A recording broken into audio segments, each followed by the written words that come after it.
The biggest lie in trading is that a good strategy is the main thing that separates winners from losers. It is not. The real separator is whether a trader can survive long enough for any edge to matter.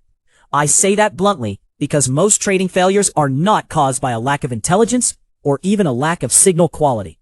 They are caused by leverage, impatience, and the quiet destruction of capital before the edge has time to compound.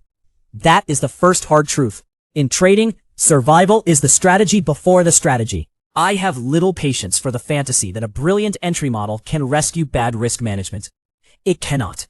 A system with a modest edge and strict loss control will often outlast a high win rate approach that bleeds on the left tail. That is not theory.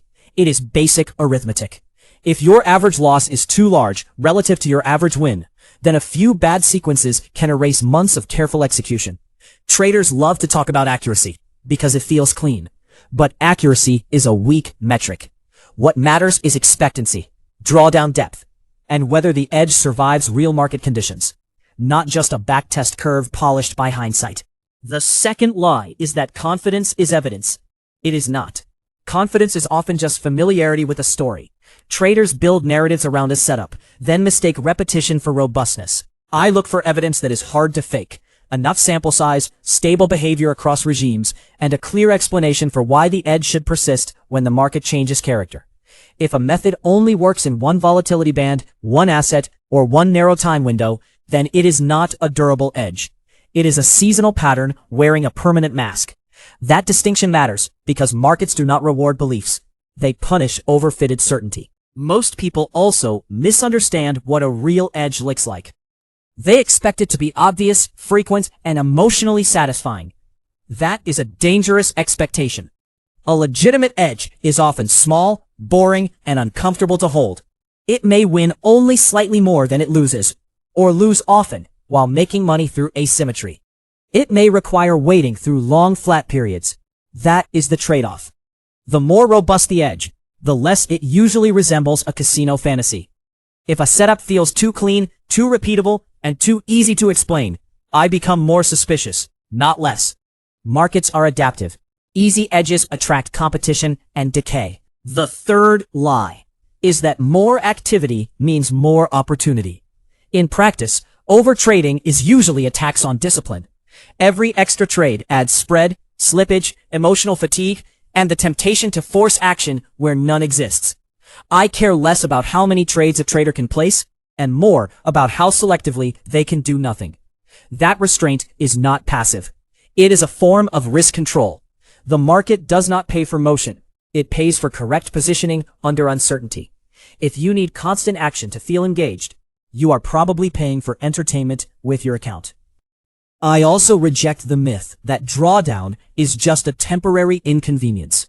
Drawdown is where most trading careers break. Not because the math is mysterious, but because human behavior is fragile under pressure. A trader who cannot tolerate a 10% or 15% decline without changing the system is not running a system. They are improvising. And improvisation under stress usually means worse entries, wider stops, and revenge trading. The edge may still exist, but the trader no longer has access to it. That is why I judge a strategy partly by its psychological load.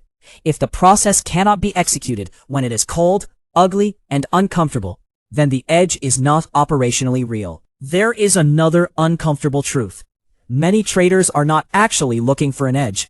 They are looking for certainty.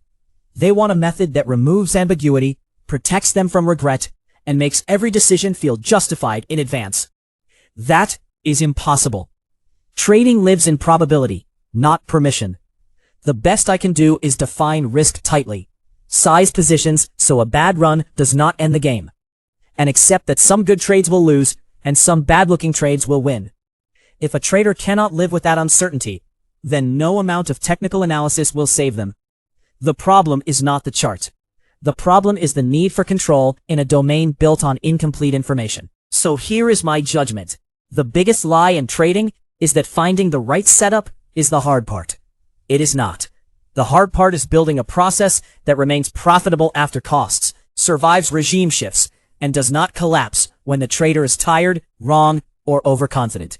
That is a much higher bar. It forces humility about evidence quality and respect for downside risk. It also strips away the romance. Good trading is rarely glamorous. It is selective, repetitive, and brutally aware of failure modes.